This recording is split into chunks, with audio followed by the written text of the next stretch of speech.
All right, so the goal is, with this demo, is to talk about design for manufacturing, specifically within SolidWorks. So if you download, as I just mentioned, the file off of Box, it's called P4 MF Demo Speaker. So this demo, the goal is to introduce things like draft and like more real part lines, mounting bosses, shelling. We can talk about that stuff. Again, though, this is a little bit more advanced. This is more advanced than what I am expecting for Project 4. But this is useful to know, and at least through this conversation, we can talk about what I do expect in Project 4. That said, if you want to go to this level of detail, I don't think it's all that difficult. It depends on what your object is. And you could, and your work would look that much more real. Okay, so this is what I gave you all. It's basically speaker guts that I got off GrabCAD that I aligned the same way we talked about aligning guts. And I gave you a very simple master sketch. The demo simply asks that you start by creating a new sketch on the front plane, copying the master sketch, extruding it. The first one goes towards the back. I don't care how long you make it, but if you want to follow this, it is 2.5 inches long. And you want to draft it by 5 degrees. So as far as like important information to take away from today, when you are drafting, the general like rule of thumb is like 3 degrees. Engineers will be happy with you. 1 degree is possible. 5 degrees is like really good. It's easy to mold. But generally, rule of thumb, 3 degrees is fine. 1 degree is okay, but you might get some engineers that grumble at you if you go to 1 degree. Again, that's like a blanket brush statement. It's going to be different for everything you work on.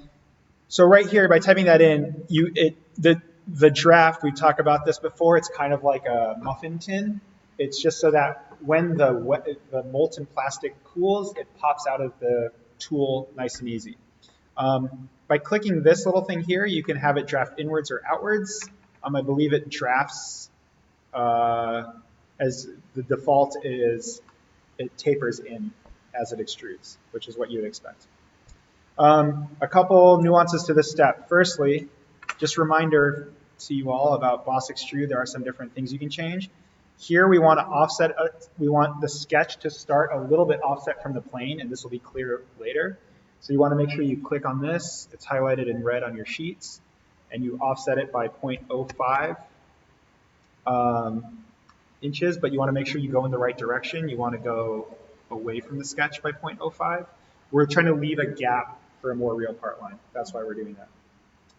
The other thing that's incredibly important, and again, this is for all of you as you work on your files with guts, you want to make sure that merge result here is unchecked, because the last thing you want to do is make this extrusion and suddenly just like consume all of the speaker guts in there. Once you do that, you can click check. You'll do the same exact thing for the front of the speaker. So new sketch on the front plane. I clicked on this and hit Alt-S to create a new sketch. Click on the master sketch. I can hit C to copy that. You should all have these shortcuts. Saves you time. Go back to features, extrude it, boss base. Again, I don't really care how long you make this. The goal is really the part line. But once again here, if you want to follow along, I think I said 5 degree draft and a 1/2 inch long, if you want to follow exactly. And same thing, don't merge the results, uncheck that. And same thing, offset the sketch from the starting position by basically 1 millimeter, 0.05. So we have this gap in the middle, not merged. Go ahead and click check. So that's the start of it. Hopefully you can all see where this is going. The next thing we're going to do is do this in halves, because we're going to add some fillets. We're going to add some mounting bosses for the speaker. So I'm going to go ahead and take this right plane, go to surfaces here, and say cut with surface. I don't want it to auto-select, because if I do that, it's going to cut the speaker components. I want to select it myself. In the sheet, I refer to these as gravestones, just because, I don't know, Halloween just happened. I'm kidding. That's what they look like to me. So that's why I called it that. Sorry if that's confusing. So you want to cut away 1/2 of this. Next up, it asks you to fillet the shapes. This is important to fillet before you shell. Again, I'm not too worried about what you choose to fill it, but if you want to follow what I did this at a 1/2 inch. Now keep in mind, because they're two separate bodies, you can't fill it two separate bodies together. So I have to do that edge, and then I have to come and hit this edge here, and then fill out the front edge with a 1/4 inch and the back edge with a 1/4 inch. Again, I don't really care what numbers you pick. It doesn't matter. And that is literally the first page. This is just get you to this stage. Okay, the next thing we're going to do in this demo is we're going to make like mounting points for the speaker. So again, I want to emphasize this. For Project 4, you do not have to do this to this level.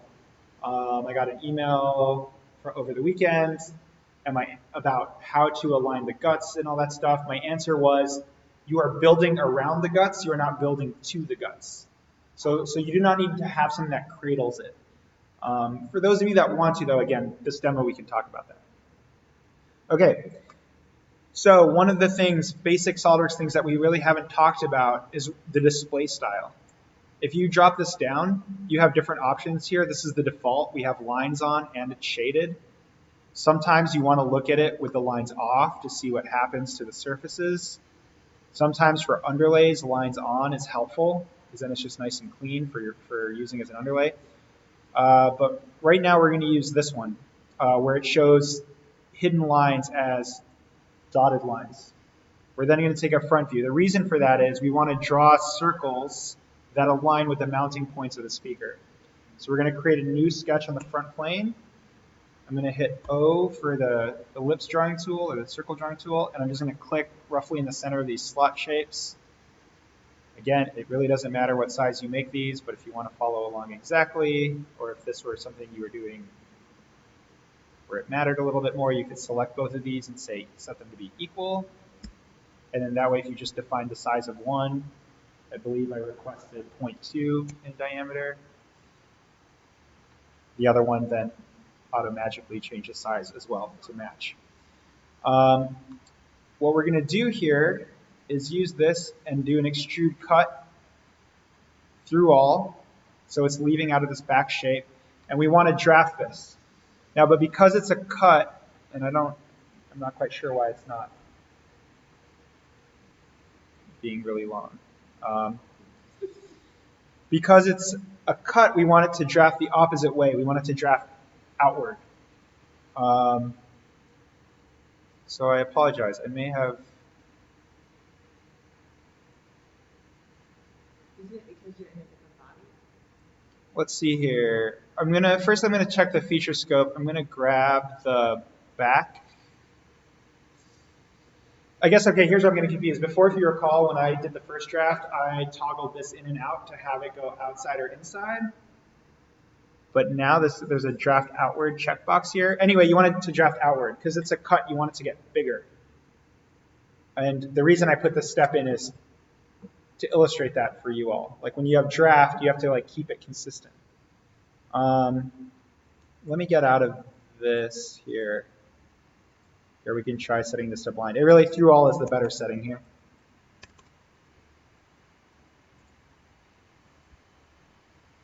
And let's see now.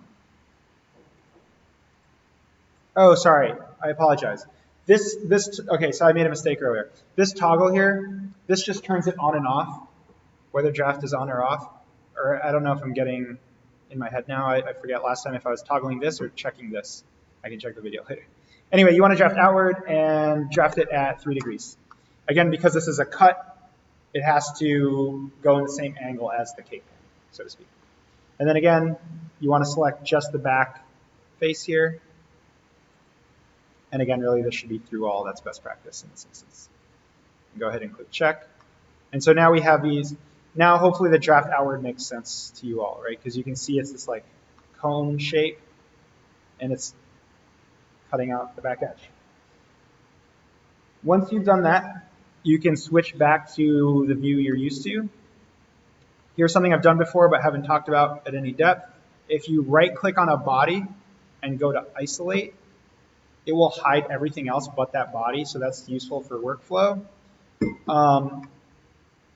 Once you do that, so you want to isolate this back gravestone body, we want to go ahead and apply a shell to it. And now we're just going to select the two inside faces, and I believe the default 0.1 wall thickness for a shell is fine. But you'll notice because we did this cut, it leaves us these nice, beautiful bosses for us to use as if it's like holding the speaker component. Again, you're going to hit exit isolate. You're going to do the exact same thing with this front body. So isolate. You may not need to do isolate. You may be able to see the gap. Same things. Select the inside. Check that. And then again, exit isolate. Now, so hopefully you can see in here, right? Now we have, again, this is called a boss, B-O-S-S. Bosses are often used for mounting things. You can have a screw tap into them to hold something in place. Sometimes they're used for alignment. So you might have like a donut on like this back body, and you might just have a cylinder on this front body, and they'll mate together. So kind of like a peg and hole system to align things. So those are how bosses are used. The final step in this, or like main step in this, is to make a realistic part line. And we've talked about this. I've sketched it up on the board a couple times. But by leaving this gap in here, we can do what's called an extrude thin. We'll do one on the inside edge and one on the outside edge, and that will give us a nice realistic part line. Part lines do tend to be like along a single plane. For manufacturing, it's just typical and easier. So let me show you how to do this, but sometimes you have a part line that jogs, and I'll talk about what you can do in that situation.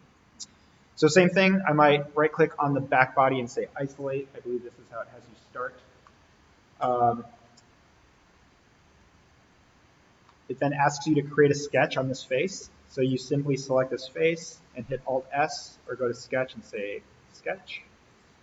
You can right-click on this inner line and say Select Tangency. This might be new to you all. That's a quick way to select all of these tangent edges in here. And you can say Convert Entities. There are things I take for granted. I don't know if I've mentioned this before. You can convert entities off of an edge. It's perfectly okay. It's not as robust as doing it from a master sketch, but sometimes, like in this instance, it's a quick and easy way to do things. I feel like I just flew through a lot of stuff. Okay, so once you have your sketch on this inner edge, on this back gravestone body, you're going to go ahead to Features and go to Extrude. Now, you'll notice this is not a closed profile. I think we've talked about this before, but again, just in case we haven't, you'll notice this is checked in and grayed out, so you can't uncheck it. That's because this is not a shape. It is a line. So here it is applying the thin feature to it. The thickness it's giving it is the default of 0.1, but for the demo we want 0.05, which again is about 1 millimeter. You want to make sure that it's going to the inside of to the correct side of the wall. If you have this checked, obviously that doesn't make sense, right? We're mimicking as if the wall doesn't taper, but it steps in where it meets the other part. So you want to make sure it's on the correct side. The thickness is 0.05. Here the height that we want is 0.1. That is important because that's the gap that we have in here. And once again, down here, that's hidden by my clicking thing, is the feature scope. You don't want it to auto-select. You only want it to be this back body. That said, though, because we're in isolate mode, the auto-select might be smart enough to only apply it to the body that's visual. But I tend to just be, cross T's, dot I's, do things the best way possible. I uncheck that and simply select this body and go ahead and check this. And so now this is kind of what a realistic part line actually looks like. If you take an object apart and study it carefully, chances are it has some feature like this. You exit the isolate. This is where the page kind of runs out on step 13 and just kind of says, do the exact same thing. So here's where you do the exact same thing, but on this front piece and on this outside edge. So simply right-click on this, isolate, select this face, Alt-S to create a new sketch. Right-click on here, select tangency, it runs it around. Convert entities, extrude. It remembers your settings from last time. You don't need to put draft on this part. In fact, I would encourage you don't. If you draft it, it tries to draft the whole thing. And again, for this purpose and what we're doing now, don't apply drafts. Here, the only thing I ask that you change on this one is to set this to 0.05. So it's not quite as long. Again, you only want it to merge with this top body. And check that box, exit, isolate. And again, this is roughly what a realistic part line looks like. In real world scenarios, you have, these aren't line to line, they're not touching. You have a bit more of a gap, specifically a gap between this face and this edge, just so there's a little bit more room for them to key together. It doesn't have to be perfect. You know, getting into some of these real world applications, you start to learn things, talk about words like tolerance. Tolerance is, there's going to be some variability in the mold. Every piece that comes out is going to be like 0.05 millimeters bigger or smaller in certain areas. So if you are ever modeling for manufacturing, knowing what that tolerance is going to tell you roughly how big to make gaps. You kind of have to design for worst case scenario. This is more advanced stuff that you don't have to worry too much about unless you want to learn more about, which I'm happy to talk about. So really, this is all the demo asks you to do. It finally asks you to complete it by just mirroring each of these. The suggestion is to do it one at a time. So select the right plane, click mirror, click on the bodies here. Select the top face and go ahead and say merge solids. Same thing, right plane, mirror, select the back body, merge solids. And now you have a fairly realistic, simple clamshell for a speaker. On Wednesday, we'll apply like a mesh material to this front face. If you want to extrude cut some speaker details, you can. But again, the goal is to just learn the basics of like modeling with draft and modeling a realistic part line. Let me just show you all a couple more things. So if I isolate this back part, there's something in here under View, Display, and Draft Analysis. I think we've talked about this before. But what this is asking you for is a plane. If you take the front plane here, you'll notice that everything on the inside is green, everything on the outside is red. That's because our draft is good. If you ever have if I leave this turned on and I go ahead and edit this cut here and turn the draft off,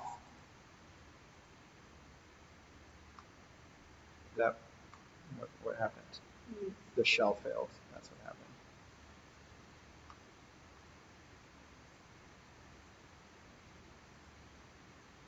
Oh, it doesn't like us. Okay, it's probably like a spacing thing that's weird. Let's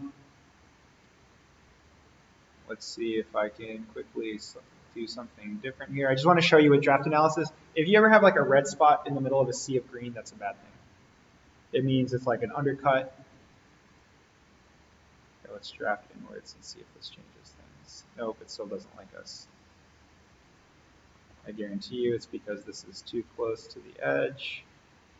So we're just going to drag these in to make this point.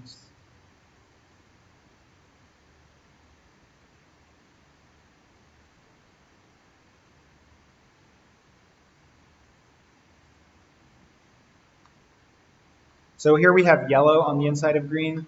That basically, it's just highlighting and showing you where there is no draft. If these were red, which is what I was trying to mimic before, that would be an undercut. So if you ever have like all of this is the way to read draft analysis. And you can see it here, positive draft, requires draft, negative draft.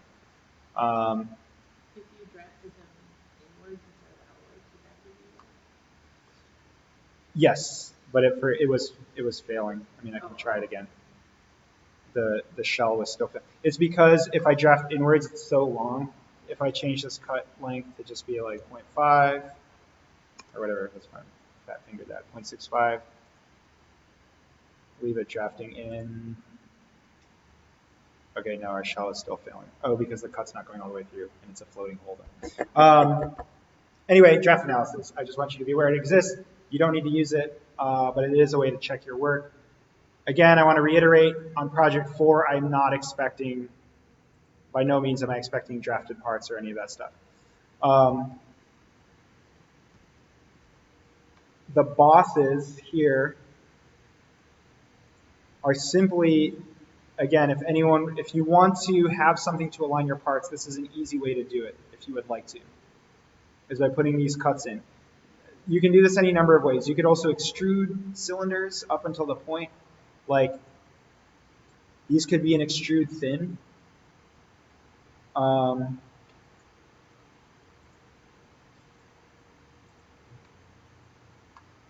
thin extrude to get those to come in there.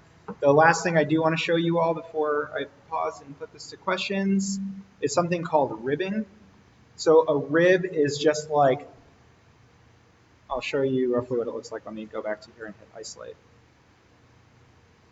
So I'll just start a sketch on this back face.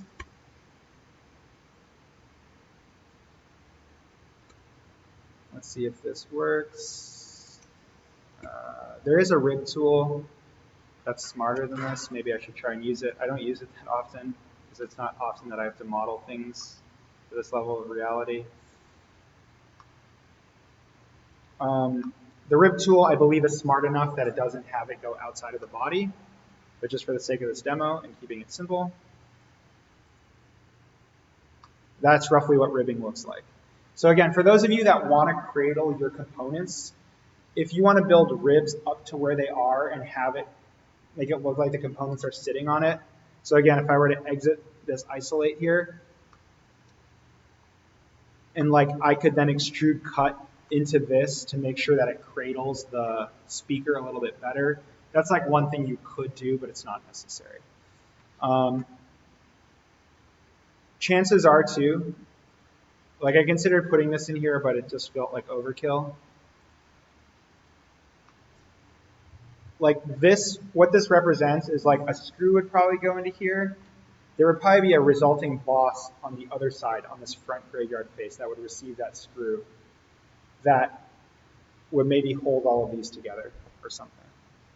Or actually, no, sorry, you know what? Now that I think about this, this boss here would be used for attaching to the front face, and there would probably be a separate boss for holding the speaker. Anyway, this is just to give you guys an idea in a general of what it might look like. Okay. So with the rib tool, all I did is I created a sketch on this face at the top of the boss. It's the exact same sketch I did earlier. You can see like the line goes beyond the objects. So I mean, if we just want to embellish this a little bit more, really I would do this before we mirrored it. It's a little more efficient. There's less things to do. But you could add lines connecting all of your bosses. Technically those should be vertical. I don't know, this one's at a slight angle, doesn't matter. And then features here, you go to rib. And all you simply do is select the body that you want the rib to belong on. It has this here. For the most part, you don't have to worry about draft on ribs. And go ahead and click check. And it's smart enough to know and trim it to the outside, to keep it to the inside of the body. So it is a useful tool. It's a quick way to do things. Again, if you were looking for this to be more real, I would probably have a rib going across this way too. And then I would probably like revolve cut the ribs in here to have the speaker like sit nice and pretty in there. Yeah, it does. Well, chances are the ribs probably wouldn't even go this tall, actually. They'd probably be a lot shorter if this were a real object. Again, bosses and ribs, you don't have to do it. It's optional. Any other questions or comments? So why is one longer and one shorter? So the reason why this is a couple of things. So firstly, the reason why, I know this isn't your question, but it's part of the answer, I guess, in my head. The reason that they do this is that they puzzle together, so they key together. If you imagine these two pieces in real life, if you were able to puzzle them together, it'd be a nice tight fit. They wouldn't slip and come off. This gap is what I mentioned before for tolerance. So like, there is a chance that this will end up getting molded longer. This will end up getting molded shorter. if you can imagine that these were at the same length, there is a chance that they won't fit. I'm trying to think about this now. It's to allow for like molding variance is the shortest answer in that. You would, yeah, you would. The reason why I'm having you build it this way is because for our purposes in visual rendering, this will look real. And when you slice it, it'll look real. But yes, to your point, there would be a gap between these two. I did mention that earlier.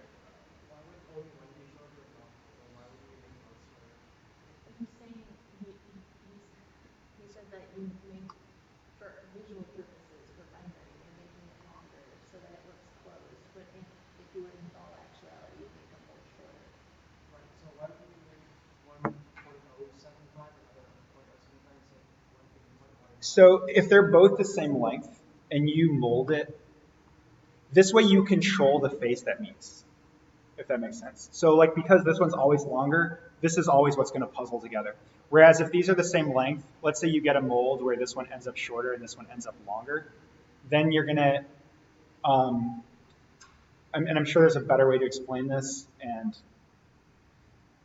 I believe, let's say this is reversed and this one's longer.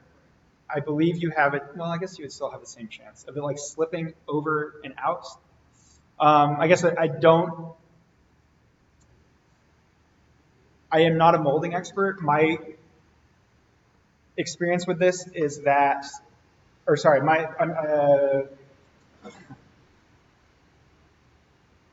basic understanding is it's 100% to do with tolerance. I believe that you want to control which faces are mating, so that's why you have one longer. That's the simplest answer. As to why it's the inside face and the outside face, that's where I'm stumbling here. I don't quite know that. I would have to either look that up or think about it more carefully. Does that answer both your questions? Doesn't it make more sense on the inside face so if there is an issue, you don't see it? I think, yeah. I was going to say, I guarantee you it has to do with cosmetics and hiding like the ugly mate. You know what? That's part of it too. Actually, I think you're right because part of it also is like if this line, if this top line and this bottom line aren't perfect, like if the outside lines were touching and there was a gap, that gap would be obvious. Right. That's honestly probably what it is. Open more than If you purposely leave it a gap, yeah. If there's like a slight like wiggle or something, yeah. You got it. Or the shadow would cover up the back. Right. See, we're like 2 steps away from being engineers. Yeah, Matthew. I would, yeah. So if you want to do this if you want this to be realistic, or also just for rendering purposes, I would for sure fillet this outside edge. I would fillet 0.02 is what I would do, half a millimeter. I would fillet that one, and I would fillet That inner, this top one. I wouldn't worry about the inner edge. I would just fillet these two. Again, you all don't have to do this. At the bare minimum, all you have to do is just have 2 separate bodies, have it shelled, and just fillet the edge so you get a nice fillet part line. This is fine. Yeah, that's fine. This would be like. I mean, this will just, honestly, this will render better. This will look better in the rendering because of that slight gap. I mean, I always do this and never have it, but I mean, even if you like look, for those of you that are at my table, if you look at this, there's a gap in there, and that's probably why. question. Like you could probably get your fingernails on that gap. If I shell an object not using the shell tool and I just extruded cut because I forgot that there was a shell tool, do you want me to go back and shell tool the extruded cut? Yes, I would shell tool. That's what I got. I mean, if you want, we can look at it individually, and I can show you. I can, if it's the shell tool is just more accurate. I totally forgot that there was a shell tool, and I was like, how am I going to do this? I had mentioned earlier that if you have a part line that jogs, that's not on a flat plane. Any guesses what tool y'all might use for that? So imagine you're trying to do this, and this is like wavy or it dives backwards.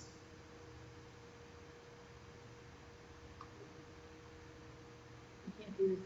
So sometimes Actually, more often than not, well, it depends. If you have a complex part line, you would sweep it. You would simply draw like, whoops, didn't mean to do that. You would draw whatever your extended part line is, and you would take that profile, and hopefully it's selecting the profile, but it doesn't appear to be. So we're gonna, there we go, did that save? You would take the sketch and sweep it along, let's see, along the path that you would want it to follow. So this is like if the part line jogs down and up and all that good stuff. Also, if you do this, also best practice, not like I did, to have the sketch stop at this point, but to actually have it go into the wall.